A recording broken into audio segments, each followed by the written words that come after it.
You're still watching The Checkpoint with me, Nicholas Wasaja, and today we are talking environmental protection and conservation. And our guest tonight is the founding CEO of Conservation Through Public Health, Dr. Gladys Kalema Zikusoka.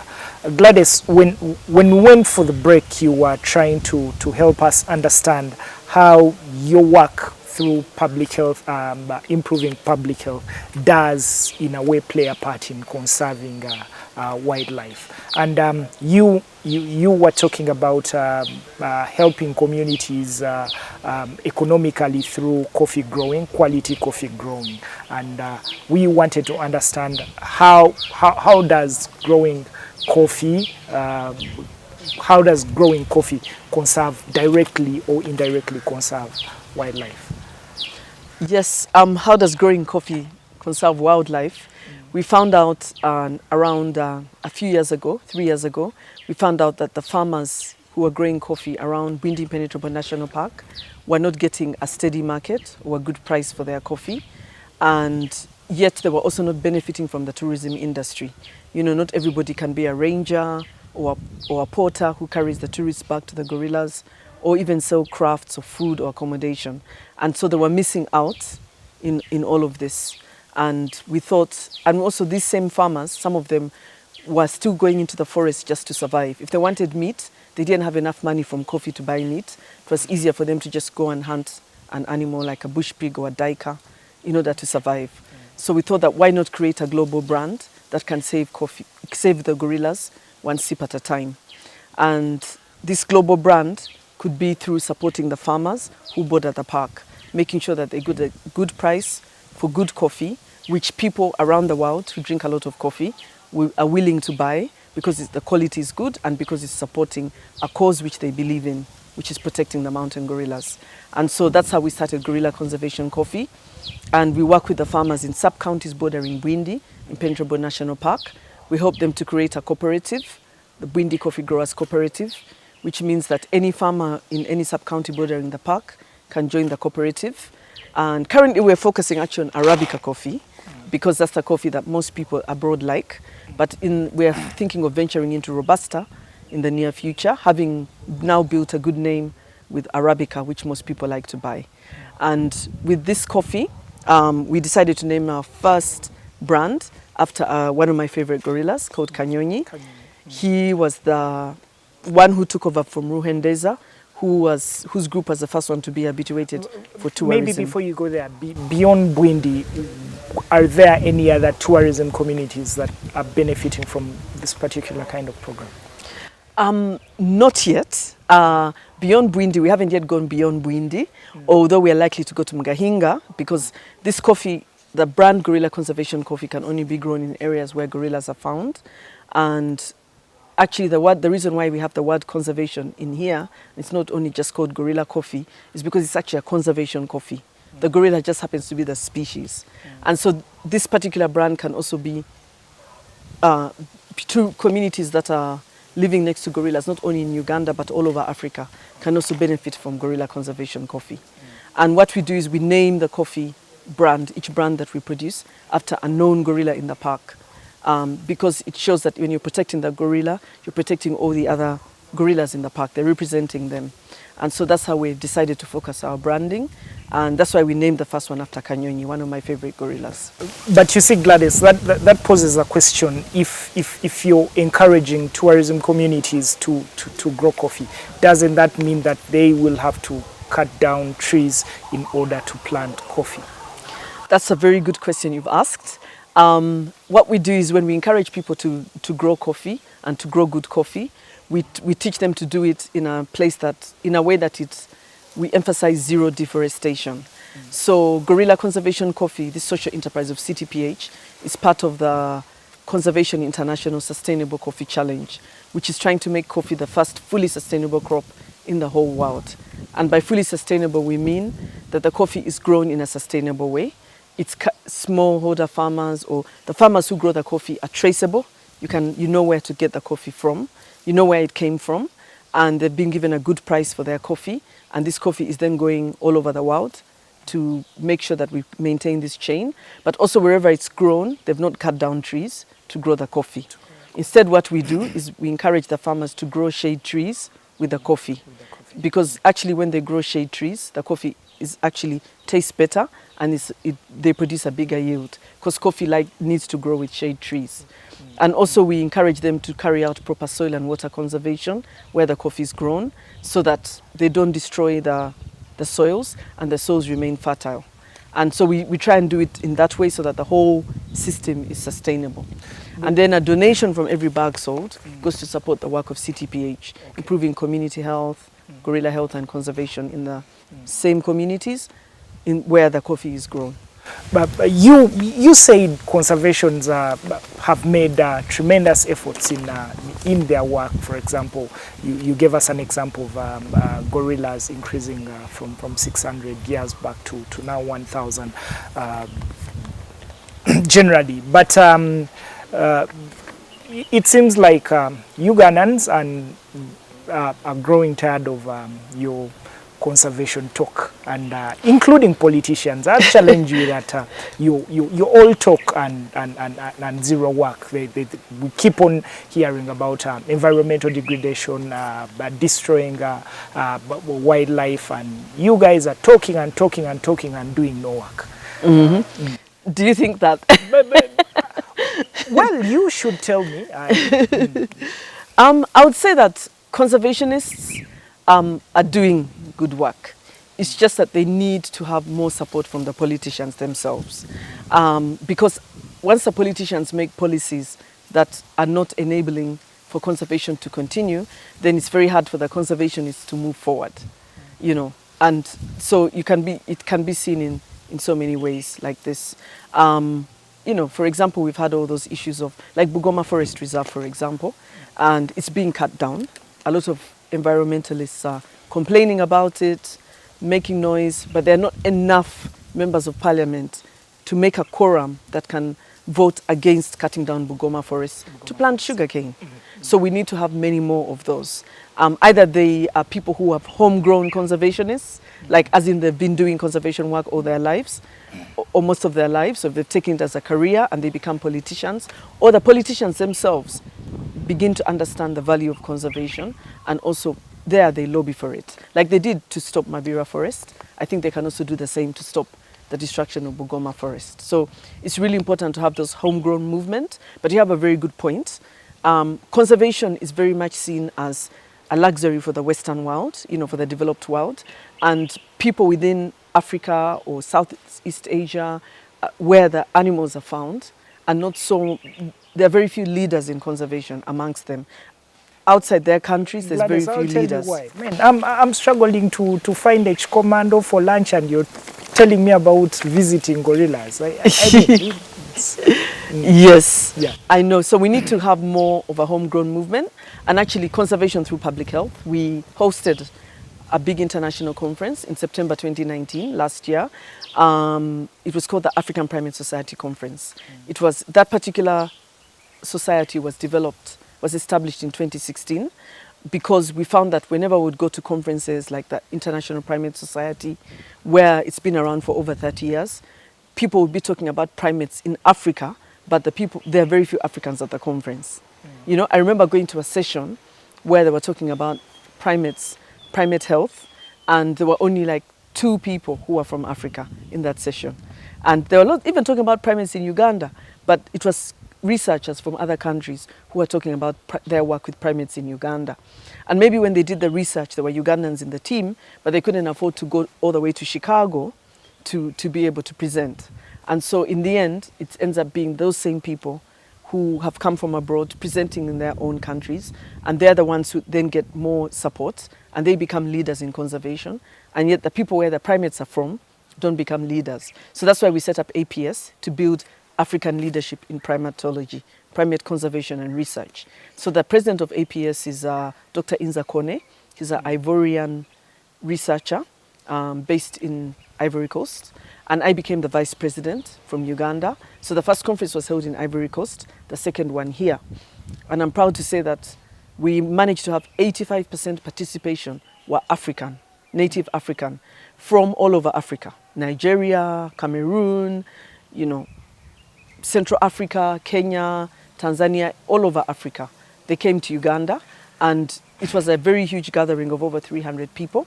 They didn't only attend, but they gave talks. Most of the talks were given, and posters, scientific posters and talks, were given by African primatologists, either young people, budding conservationists, and we even gave an award to Dr. Isabire Basuta, who has trained so many primatologists in Uganda. He's a chimpanzee specialist.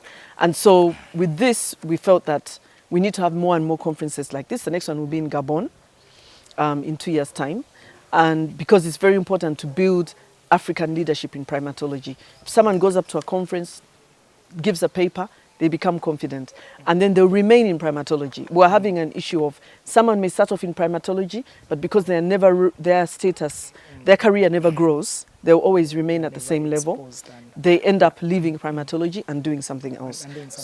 Exactly. Gladys, moving on, one of the issues, one of the points that you raised in the work you do as a CTPH is encouraging or promoting family planning in local communities. Yes. So for me, that's a bit controversial. I mean, why would you be interested in seeing the number of gorillas increase while encouraging communities to reduce on their population growth? And for me as an African, that has never been a challenge, because I mean, if I'm going to produce matoke, where am I going to sell it so that I have enough bucks to go and see the gorillas? It's not making, for me, it's not adding up. Probably you could convince me to come to your side. Yes, actually, when you encourage family planning, we're using a PHE approach, integrated population health environment approach, which ensures that we're focusing on human well-being and animal protection and wildlife protection. The human well-being comes in because we're talking to people about balancing their family budget better, having the number of children they can manage. They make sure that they are able to take them to school, give them a good education, and break that poverty cycle. And so when we carry out the family planning, we carry out couple peer education. Our volunteers are village health and conservation teams. Half of them likely are women and half are men. And when they go to somebody's home, the husbands have to also get involved, because they have to feel that what appeals to them is that they're better able to balance a family budget, take their children to school, and then eventually their children will be able to buy the matoke and visit the national parks because they value the wildlife. And then for the women, it's really liberating. I have to bring this point forward because the women in developing countries suffer a lot. You know, if you have to have a baby every single year, you can't do anything else with your life. First of all, your body is compromised, and you're less likely to live as long as you could because it affects your health. And secondly, you're not able to do anything else other than just have babies. But now we find that women have more control over their bodies. When they can have a baby, they can space their children. In between, they can start a business, they can do something else to empower themselves, earn an income, and that helps their husbands to respect them more because they're also earning an income. And so that's very, very important and when a mother is liberated, she'll make sure her children go to school, and her children are the future of tomorrow. And so it's very, very important to empower women and make sure that they are liberated in that way. And they'll also educate their girl child. And then once they educate the girl child, then you won't have teenage pregnancies, and then you won't have, you'll be able to break that poverty cycle. So it's very important to educate the girl child, educate the women, and enable them to be able to have control over their bodies. And so we tell that story together, and we have a flip chart that we show the bad family, which is used in, it's called shaming, but the bad family has too many kids, they can't look after themselves, and when the gorillas come out, they try and chase them, they make the gorillas sick, and then later on the boy goes into the park to poach with his dad because they're hungry, and they get arrested, and eventually he has 2 wives who are young, abandons them and goes to the city, and his father's an alcoholic, and half the children don't make it, some of them die. But the good family is they decide to plan the children they're going to have before they get married. They have 4 children. The bad family, they had like 12 children. The good family, they have 4 children. They all go to school. And even if some are girls and some are boys, it doesn't matter. They all go to school. They all have a proper balanced diet. The husband and wife work together to look after the family. Later on, the boy becomes a ranger, the girl becomes a nurse. And when the gorillas come out, they call the human gorilla conflict team to chase them back. And you ask them, which one would you rather be? And this flip chart was developed together with the local community. And it's depicting a real situation That's where I was by the going, national that park. These sound like very good concepts, but aren't they just elitist concepts that are presented in boardrooms for funding? Are they translated into the language that my mother deep down in Kabulasoke might understand, to understand the importance of conserving the environment? Yes, they're very much translated.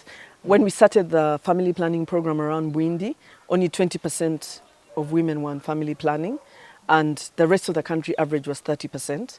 But right now, 10 years later, 67% of the women around Bwindi are on family planning, and the country average is 45%.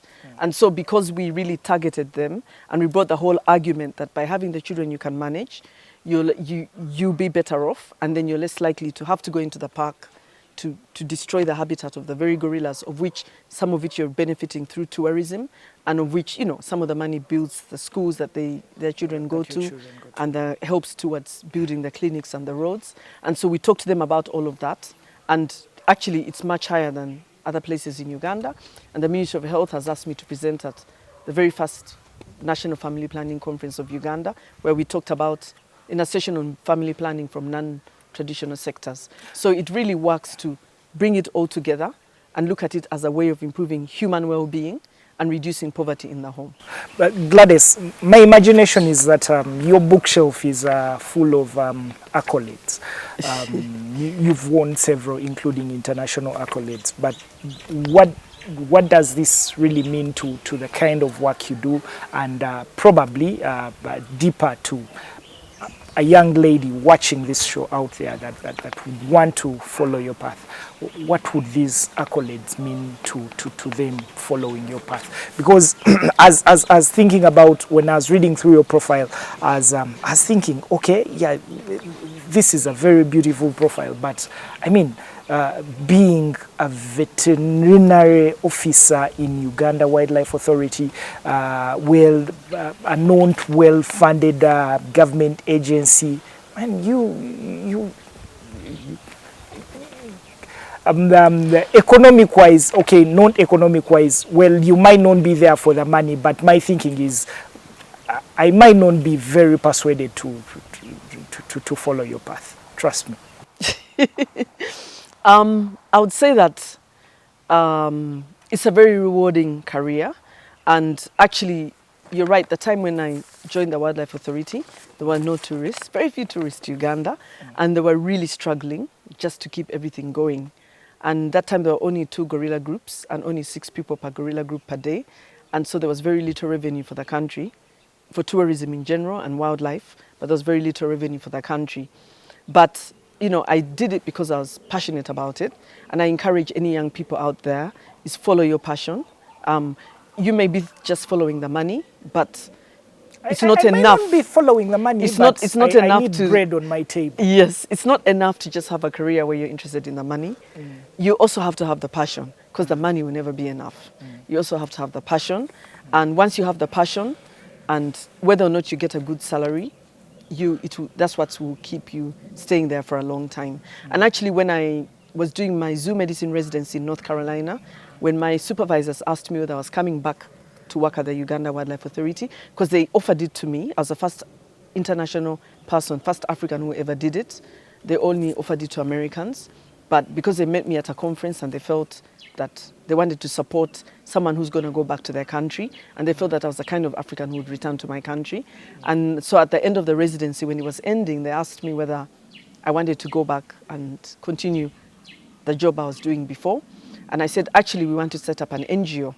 I just met Lawrence Iksoka, and we were basically about to get married, and we decided to set up an NGO.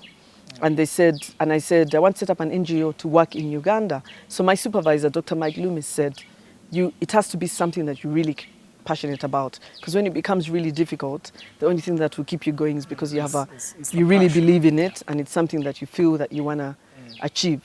and accomplish. You feel you can make a difference. And so I also encourage young people out there, don't just go for the money, also look for something that you're passionate about. I'm very lucky that my mother encouraged me to follow my dreams. And I remember one time there was some talk within my family that why doesn't she just do computer studies? Because I happened to be in America, and they're like, you know, people in computer, that time computer was a big thing, technology, and she'll be earning more than somebody who's a vet doctor. Because in those days, vet doctor were not earning anything at all, very little, and there was no vet doctors in wildlife. And so still wildlife, if they were domestic animals, that's why I was intrigued as well. Yes, but my mom just said to me, no, let her do what she wants. You know, she says, if I leave this world, I don't want my child to be miserable, my daughter to be miserable because she's not happy in her job. Let her do what she wants. She's always wanted to be a vet. Let her do vet medicine. And because she encouraged me to follow that dream, and then when I said to her, actually, Mama, I don't only want to be a cat and dog vet, I want to work with wild animals. She was a little bit scared at the beginning, because everyone is scared of wild animals. She really didn't want me to work with the gorillas. She was scared. She said, they're going to maul you, you know. And I said to her that they won't. She was very, very worried about it for my safety. But eventually I went to work with the mountain gorillas. She had to get assurance from late Dr. Edroma and from Dr. Liz McPhee that the gorillas will not do anything to me. And so I went and I studied them. I did my research. I started working with them. And eventually she came and visited them, and she said, they're just gentle vegetarian giants. And so she really saw that they're not harmful. They have a bad name because of King Kong movie. But it's very important to have a parent who allows their child to follow their dreams. And I'm doing the same for my children as well. I'm really encouraging them to follow their dreams. But still on your rewards in your career, there were 2,000 nominations from 135 countries for this year's Telberg Elson Global Leaders Prize. How does it feel like being among the only 7 finalists selected for this prestigious prize? I'm truly, truly humbled. You know, like, I guess maybe my journey has been also a leadership journey, but I never really looked at it as a leadership journey until I became a finalist for this award. But when I think about it, I set up a wildlife club at Chibuli Secondary. That's probably also a leadership. That's probably where my conservation leadership journey began. And, you know, being the first vet for the Uganda National Parks and the Wildlife Authority was also a leadership journey, because now there are many other wildlife vets who followed, and, you know, setting up the NGO. So I guess it's been a leadership journey all along. And so I'm really, truly humbled. And I would say that the Telberg Foundation looks at people who are doing something. They look at people who have leadership qualities and leadership qualities that can actually influence the rest of the world. And so the fact that we started addressing the issue of disease transmission between people and animals before people even thought it was important, or before people even really thought about One Health, which is addressing human, animal and environmental health together, or ecosystem health together. We were already doing it. I know it was very difficult to fundraise for the NGO, because you'd go to donors and they're like, it's not important. Is disease important for wildlife? Like, yes, people can make gorillas sick. Okay, beyond that, they never really saw that disease was important for conservation. But now they realize it really is, because not only can people make great apes sick or other animals sick, but the other problem is that because of the pandemic, where there's diseases in people, no tourists can come, poaching has gone up, and it's difficult to conserve these species without money from tourism. And so now certain people are like, oh yes, disease has everything to do with conservation from always. So I think because we've been talking about this for so long, and now all the world is affected by this particular thing, they realize that we should be among the top 7 finalists. So it's a huge honor just to get this far. It's a very, very huge honor that they're recognizing that our approach is something that can be embraced all over the world, not only in Uganda, but also recognizing that I had to have certain leadership qualities in order to take it that far and get people to buy into it. Because, you know, I started to read more about leadership actually after becoming a finalist for this award. And, you know, one of the books says a leader is someone who has followers. And so the fact that people are seeing that this is a really important issue means we're really humbled to have got this far. But why would such an award be important to you? Such an award would be very important to me because I have received conservation awards, which I'm really, really proud about. Actually, the very first award I received was in Chibuli Secondary School. I got the Sixth Sciences Award, the Science Award in Chibuli for when I was in S6. That was the very first award I received. And over the years, I've received other awards and recognition. Actually, as the first vet for UWA, you know, our work was featured on BBC, National Geographic, and actually it really put Uganda on the map at a time when no one used to think about wildlife in Uganda. And the vets at Makerere University were very proud of me because it put Ugandan vets on the map. And so we've received a lot of recognition for our work over the years, but I've never received a leadership prize. So this is really amazing because this leadership prize is not only for conservation, but it's for any other profession in the world. So amongst some of the finalists is a technology specialist who's doing a lot of technology for development. She's also a Mulago Foundation fellow like me. Mulago supports scalable ideas and she became a Mulago fellow. And then there's also a lady called Dr. Sylvia Earle, who's like the Jane Goodall of the marine world. And she generally has been working for so many years. She's probably in her 80s now on conserving marine environments. So actually, she convinced Obama to create more marine protected areas in Hawaii. And I remember when she was swimming under the water with Obama, which is pretty amazing. And when he was still the president of America. And then there's also some lawyers are inside there, you know, promoting the work that they've done as lawyers, you know, the human rights work. Some of them are amongst the finalists. And we also have another finalist who is doing a lot in the Arab world, you know, trying to make sure that girls and women in the Arab Spring have their rights. So there's a lot of people in there, and I'm just glad that our issue of preventing disease between, you know, our One Health issue to protect the wildlife and the environment and people and animals in general has received so much prominence. So much prominence. My imagination is that it hasn't been an all smooth journey, especially talking about a first woman in that category doing that kind of job. So what have been some of the challenges that you've experienced on your career path? Challenges we've experienced, experienced two types of challenges. One is being there are very few female women in conservation in general compared to men. And for example, when we started out at UWA, there were no female rangers in the Uganda Wildlife Authority. And now there's 20% of the rangers, about 20% are women. So we're really pleased about that. Over the years, it's changed. There were very few women in conservation. And even now I can still go to meetings and I'm the only woman in the conservation. And I'm thinking, only woman in the meeting. But it's part of the reason is that within our culture, people don't expect women to go out there and do things, you know, live in tough conditions, follow wild animals. They think it's a job for men. So part of the reason is because of the nature of the job, people think it's a job for men and not for women. And so there's very few women in conservation, but there's also very few women leaders in conservation. And we're realizing that we need to have more of them because we're realizing that conservation now is very much about engaging communities. You can't protect the wildlife just through law enforcement. You need to engage communities. And women are being found to be much better at listening.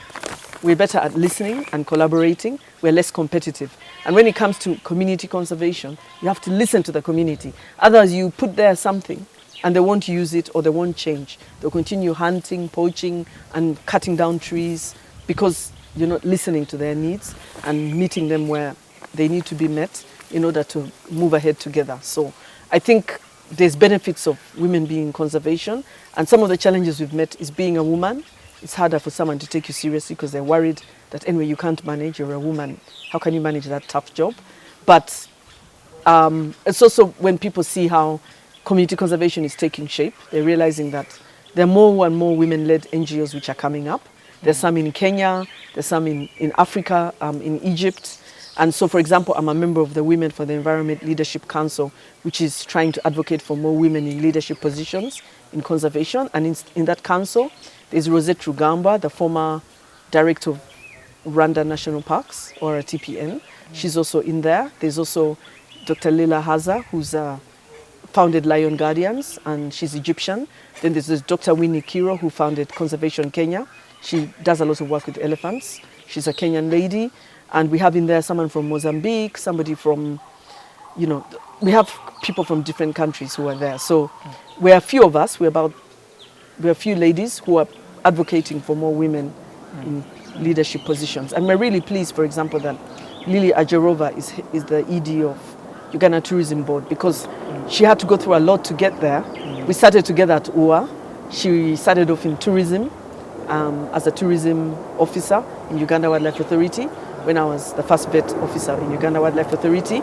And I'm very glad that she's finally, you know, she's hit that ceiling and she's heading such an institution, because there are very few women in such positions in Uganda or in Africa, and we need to have more and more women. So that's one of the barriers I've had to face. The second barrier I've had to face is being a person of color, as they call it in conservation, an African in conservation. There are very few African leaders in conservation. Why is that? It's recognized all over the world as something that needs to change.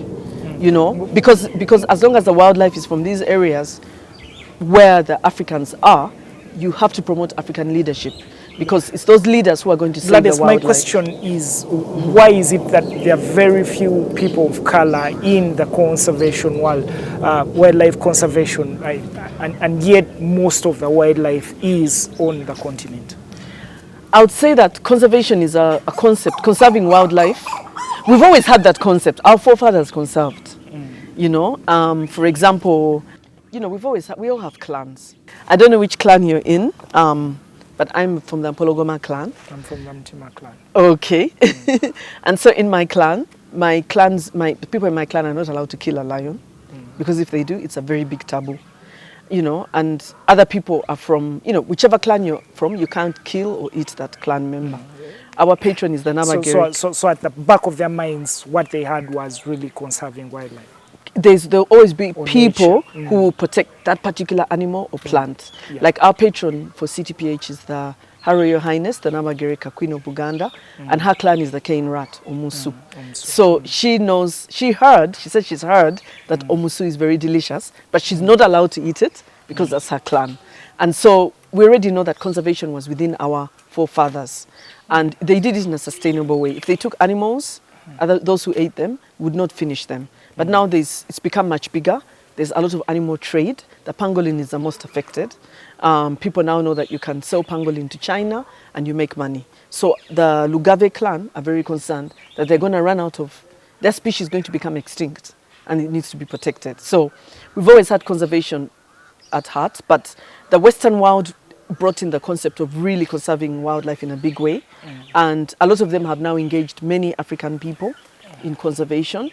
But now, if you don't have those African people leading some of these conservation initiatives, we're not going to take it to the next level where the wildlife can be protected. So being an African in conservation, it takes a while to convince somebody that you actually care about wildlife, because they think Africans don't really care about animals, they don't care about wildlife. We just want to thank you for making time to the show. We are really honored that you made time for us. Thank you so much. Be sure to catch the checkpoint tomorrow, same time. Good night.